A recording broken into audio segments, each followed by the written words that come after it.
pickaxe into the hillside behind the abandoned mining claim. Her neighbor, Samuel Garrett, rode up on his horse and sat watching her for a full 10 minutes before speaking. "You know there's no gold in that hill," he finally said. "The prospectors checked it years ago.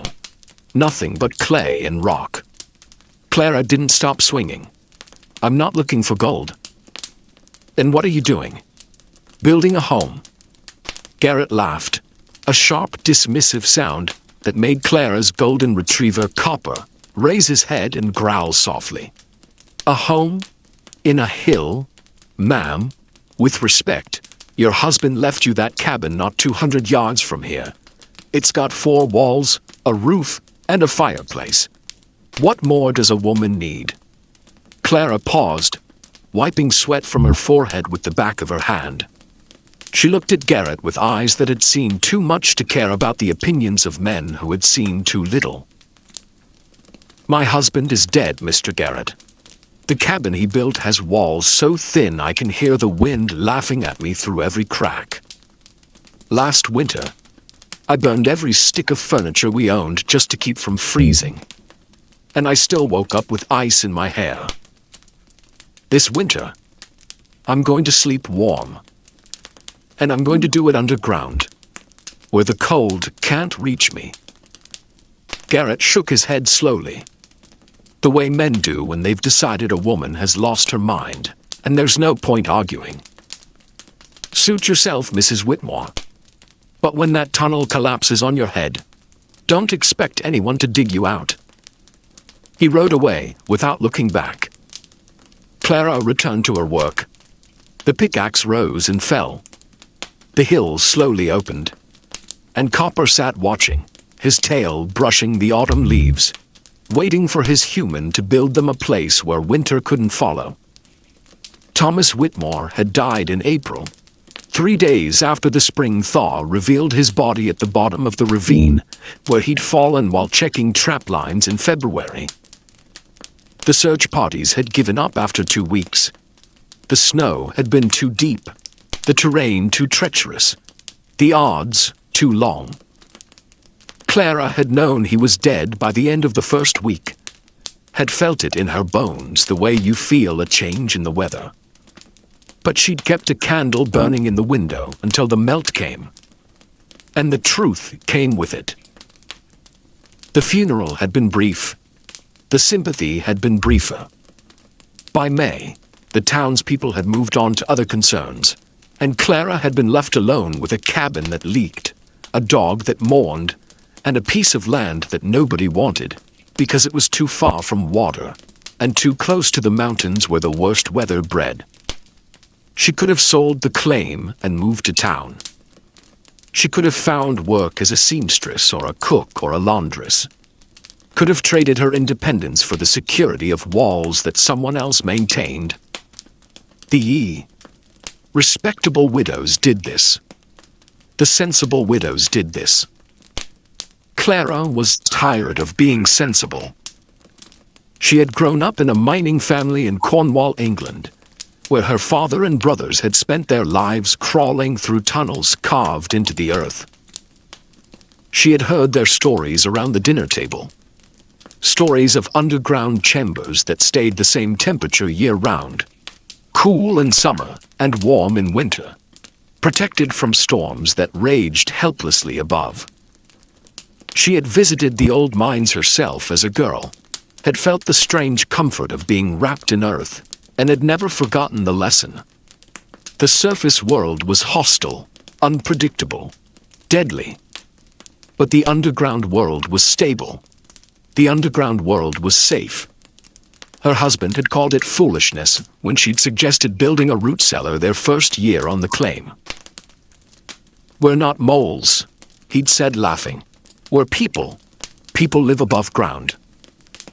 Thomas had been a good man, but he had been wrong about many things, including, apparently, how to navigate a snow-covered ravine in February.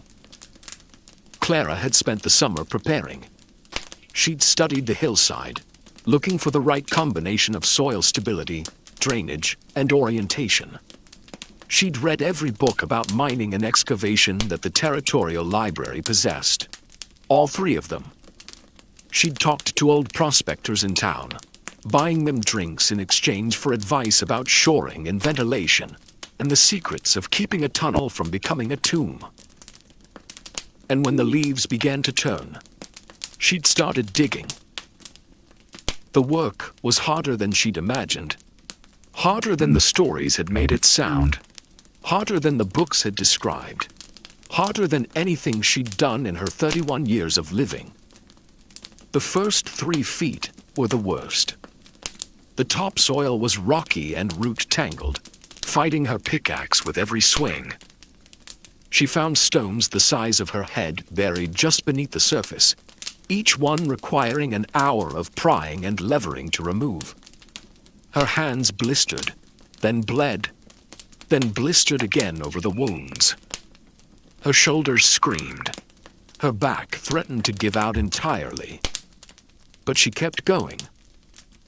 By the end of the first week, she had carved a horizontal gash into the hillside about 4 feet deep and 6 feet wide. The neighbors had started to notice. They rode by more frequently than before, finding excuses to check on her, really coming to witness the spectacle of the crazy widow digging herself into a mountain. "It'll flood," predicted Martha Olson, who lived 3 miles east and considered herself an expert on everything. "The spring snowmelt will fill that hole like a bathtub and drown everything inside." "The roof will cave in," warned her husband Henrik. "Earth isn't meant to hang over empty space. God made ceilings out of wood and stone, not dirt." "She'll hit rock and have to give up," said young Billy Tanner, who worked as a hand on the Garrett Ranch. "My pa tried to dig a well once and hit granite at 8 feet. Broke 2 pickaxes and gave up." Clara listened to all of them. She thanked them for their concern, and she kept digging. The second week brought different earth, dense clay that held its shape when she carved it, that didn't crumble or collapse, that smelled of ancient dampness and quiet patience. This was what she'd been hoping for. Clay was a tunnel builder's friend. It compressed under its own weight instead of falling, and it sealed against water better than any mortar. She began to shape the space more carefully now, not just excavating, but designing. The entrance tunnel she kept narrow, just wide enough for her shoulders, angled slightly upward from outside to inside, so water would drain out rather than pooling in. The main chamber she started to widen, carving an oval space that would eventually be 12 feet deep, 10 feet wide, and 7 feet tall at the center. The shoring came next. She'd traded 3 months of butter and eggs to the sawmill owner for a stack of pine logs, and she spent 4 days cutting them to length and fitting them into place. Vertical posts every 4 feet along the walls, horizontal beams across the ceiling, notched to lock into the posts. The frame created a skeleton that would hold even if the earth decided to settle. The work required precision she hadn't known she possessed. Each beam had to be cut to exactly the right length. Too short, and it wouldn't support anything. Too long, and it wouldn't fit into place. She learned to measure twice and cut once, to test fit every piece before committing to the final position. She learned the sound of wood under stress, the creak that meant a beam was bearing weight properly, and the groan that meant something was about to fail. She made mistakes. Of course, she made mistakes. She was learning as she went, teaching herself a trade that men spent years apprenticing to master. One of her early ceiling beams split along a hidden crack, dropping 6 inches before the neighboring beams caught the load. She replaced it the same day, working until her arms shook and her vision blurred, because a single weak point could bring down everything she'd built. But she learned from every mistake, and she didn't make the same one twice. Between the logs, She packed more clay, mixed with straw from the barn. This mixture, she'd learned about it from a book about ancient buildings, would dry into a surface almost as hard as brick, stabilizing the walls and creating a smooth interior that would be easy to keep clean. By the third week, she had a tunnel. October brought the first frost, and with it, a change in the town's attention. The Garrett Ranch lost 2 calves to an early cold snap, the animals freezing overnight in a pasture that should have been safe for another month. The Olson farm discovered their root cellar had flooded, rotting half their winter vegetable stores. Young Billy Tanner's father, still working on that well, struck water at last. But the water was brackish and undrinkable, contaminated by some underground mineral deposit that nobody had known existed. Meanwhile, Clara's tunnel remained dry, stable, and increasingly habitable.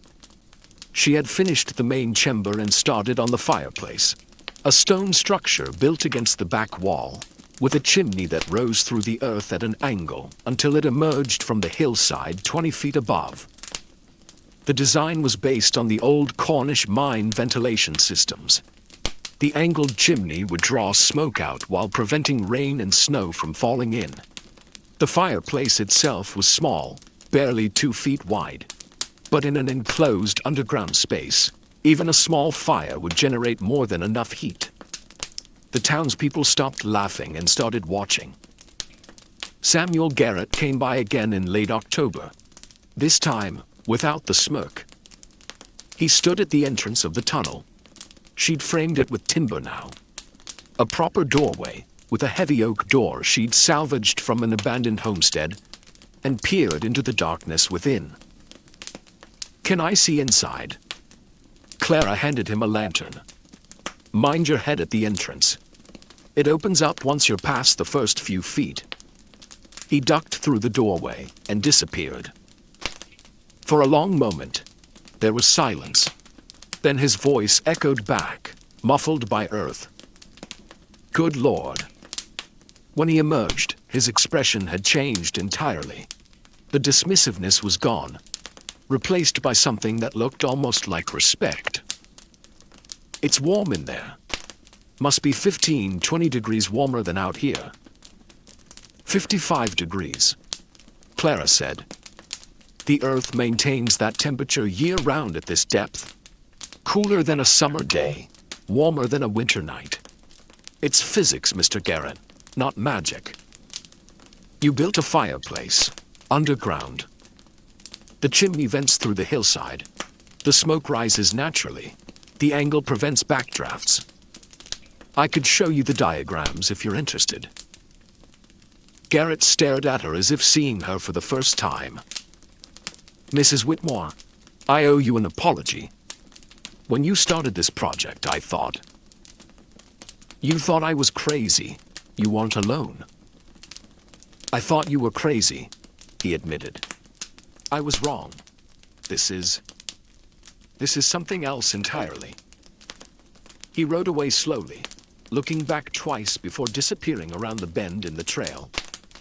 Clara permitted herself a small smile. Then she went back inside to finish installing the wooden bed frame she'd been working on. November brought snow, and the snow brought visitors. First came Martha Olson, her earlier skepticism forgotten, asking if Clara might share the plans for her ventilation system. The Olson farmhouse chimney had collapsed under the weight of wet snow, and they were trying to rebuild before the real cold set in. Then came Henrik Olson, hat in hand, asking if Clara might be willing to sell some of her stockpiled firewood. Their own supply had gotten wet when the woodshed roof leaked, and wet wood burned poorly if it burned at all. Then came others, families from town who had heard about the underground shelter and wanted to see it for themselves. Clara gave tours when she had time, explaining the principles of earth insulation and thermal mass to anyone who would listen. Most nodded politely and left confused. A few asked intelligent questions and stayed to learn. Through it all, she continued improving her home. She laid plank flooring over packed earth, creating a clean surface that would be easy to sweep. She built shelves into the walls for storage.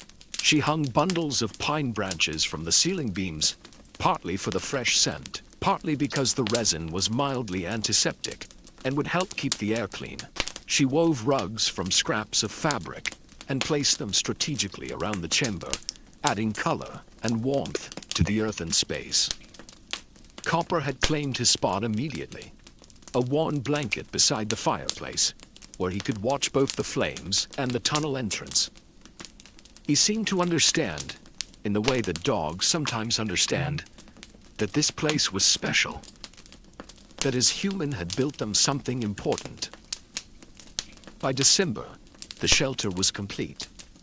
Clara moved in on the winter solstice, the longest night of the year, and slept more peacefully than she had since Thomas died. The blizzard came on January 7th, 1888.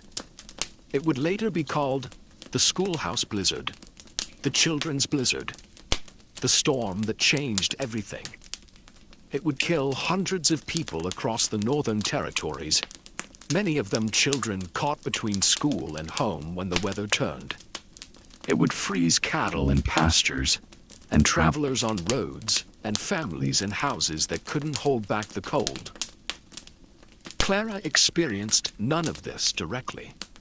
She experienced it as sound, a howling that seemed to come from everywhere at once, a freight train roar that went on for hours and then days. She experienced it as pressure, the feeling of being wrapped in cotton, while the world outside tried to tear itself apart. She experienced it as warmth, steady and unchanging, while her thermometer showed the temperature outside plunging to 40 below zero. She had supplies for a month.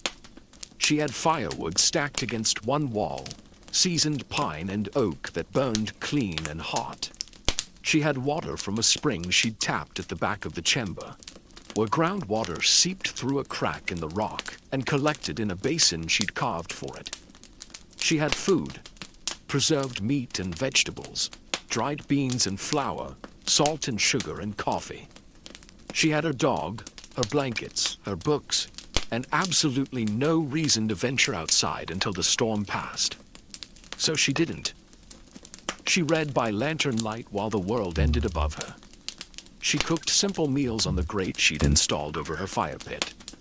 She talked to Copper about everything and nothing, the sound of her own voice a comfort against the howling that never stopped.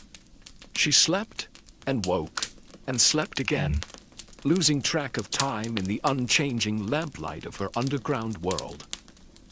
On the third morning, she thought it was morning, she heard something that wasn't wind, pounding. At her door, she grabbed the rifle Thomas had left her and approached cautiously. "Who's there? Please." A voice, thin and desperate, barely audible through the oak. "Please, we saw the smoke from your chimney. Please let us in." Clara opened the door onto a nightmare. 3 figures stood in the tunnel entrance, so covered in snow and ice that they barely looked human. 2 adults, she recognized them as the Hendersons, a family who lived 4 miles north, and a child, maybe 6 or 7, clutched between them. Behind them, the world was white, a wall of blowing snow so dense that Clara couldn't see more than 5 feet past her doorframe. "Get inside. Now."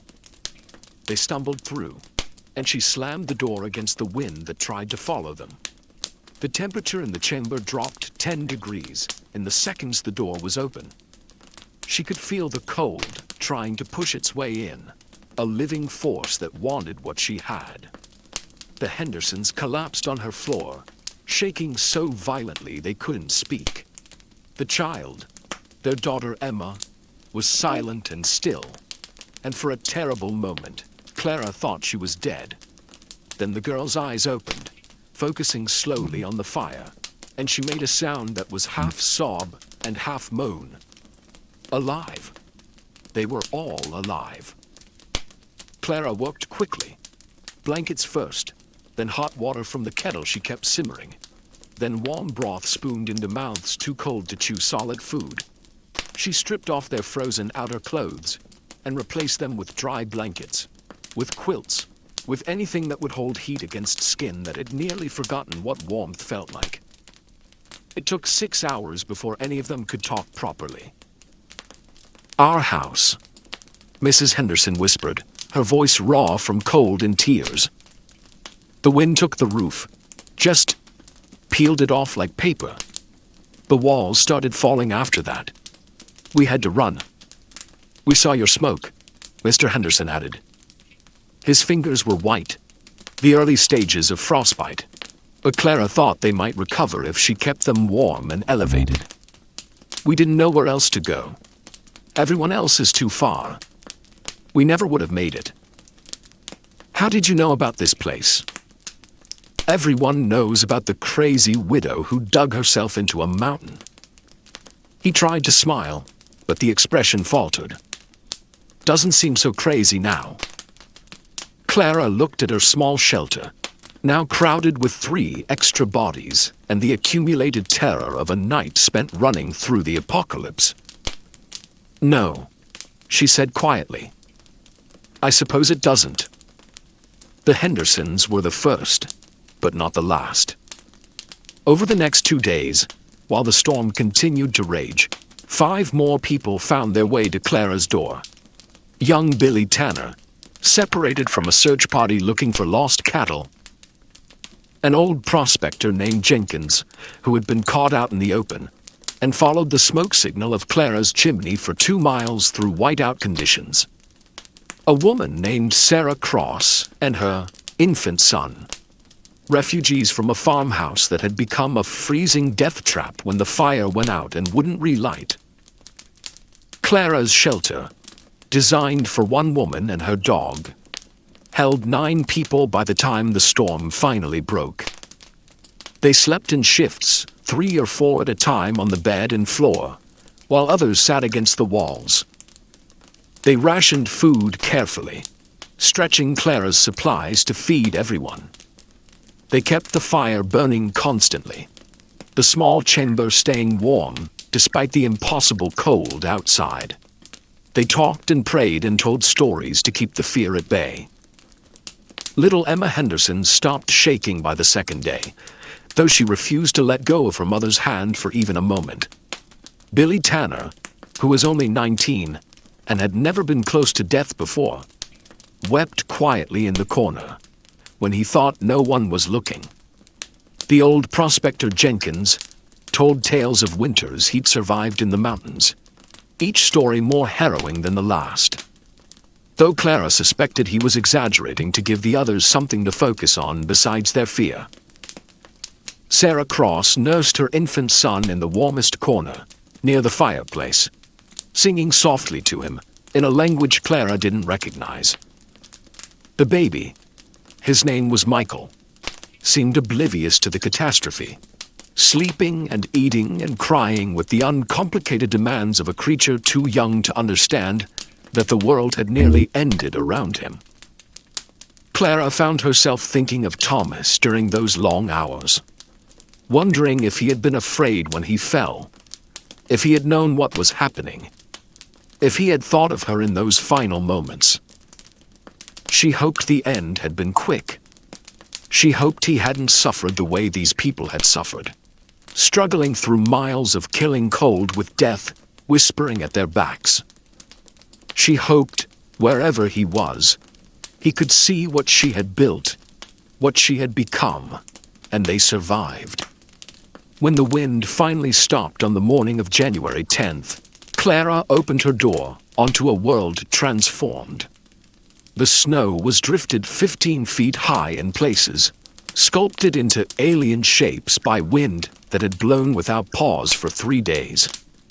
The sky was clear and blue, almost obscenely cheerful after the darkness of the blizzard.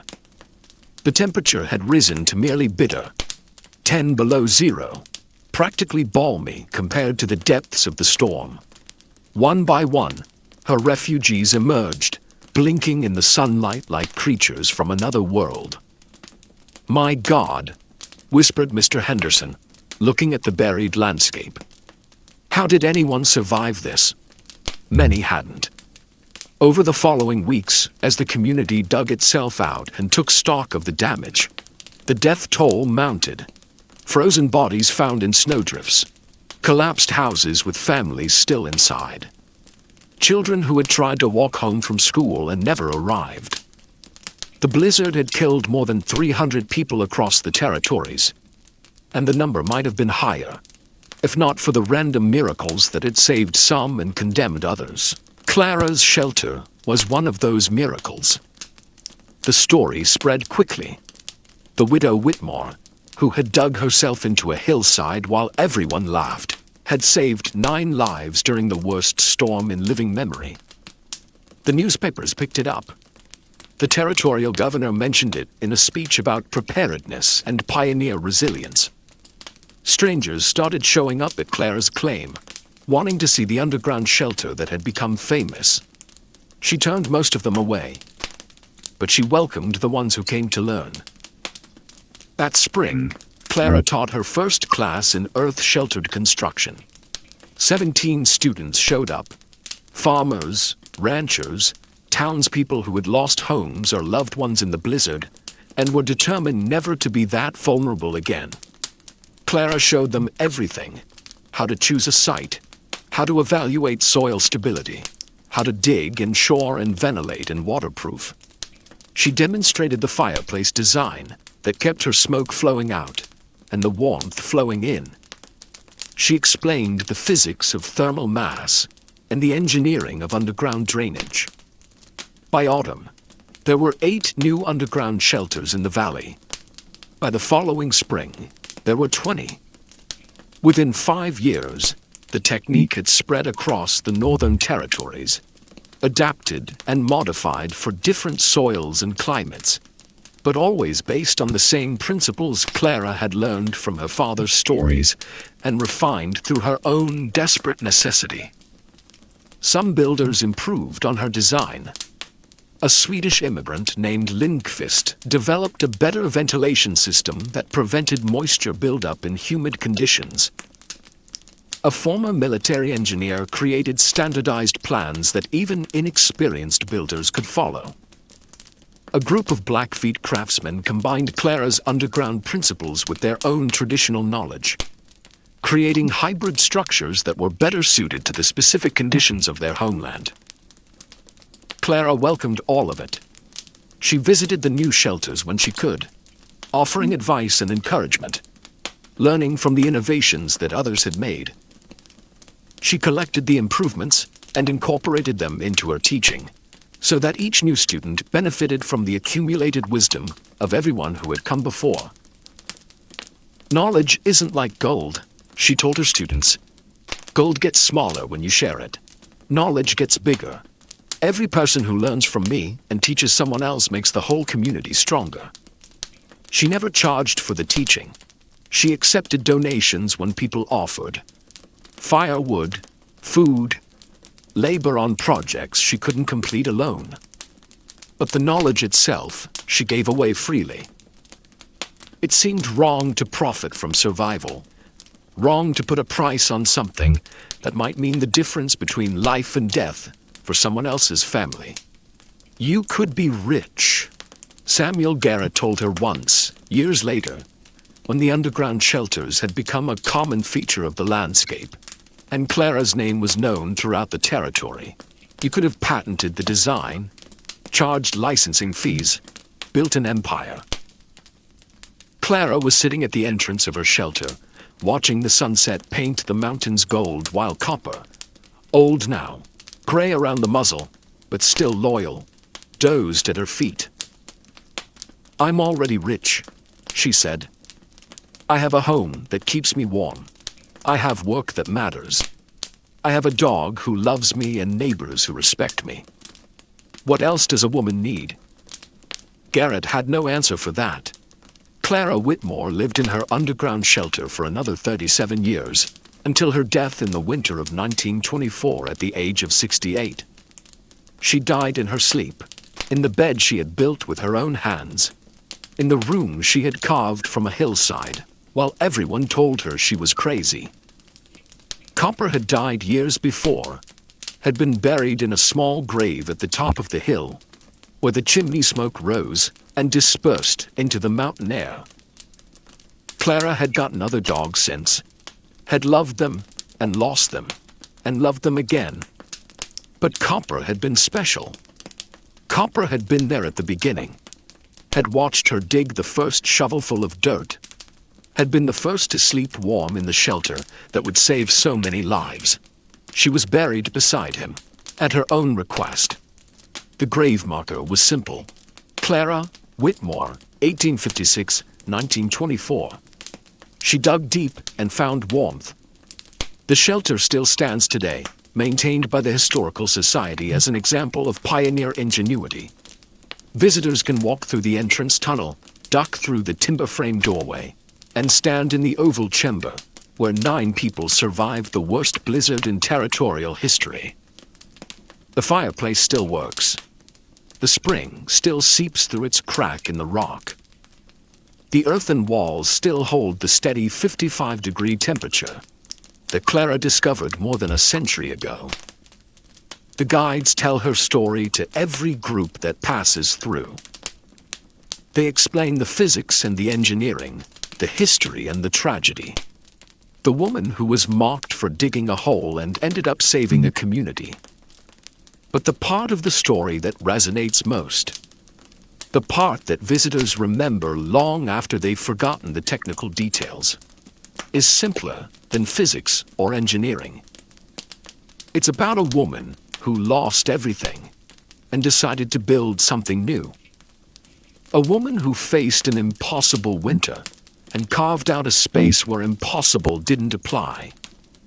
A woman who listened to her own wisdom when everyone else's wisdom had failed. They told her she was digging her own grave. They told her she was crazy, foolish, wasting her time on a fantasy that would collapse around her. She kept digging anyway. And when the storm came, the storm that killed hundreds, that buried houses and froze cattle and turned the prairie into a frozen hell, she was warm. She was safe. She was alive. And so were the 9 people who found their way to her door, drawn by the smoke from a chimney that rose from a hillside. The only sign of life in a world that had surrendered to the cold. Some lessons take a long time to learn. Some people never learn them at all. But Clara knew. Clara had always known. The surface world is hostile, unpredictable, deadly. But dig deep enough, and you find something else. You find warmth. You find shelter. You find home. All you have to do is keep swinging.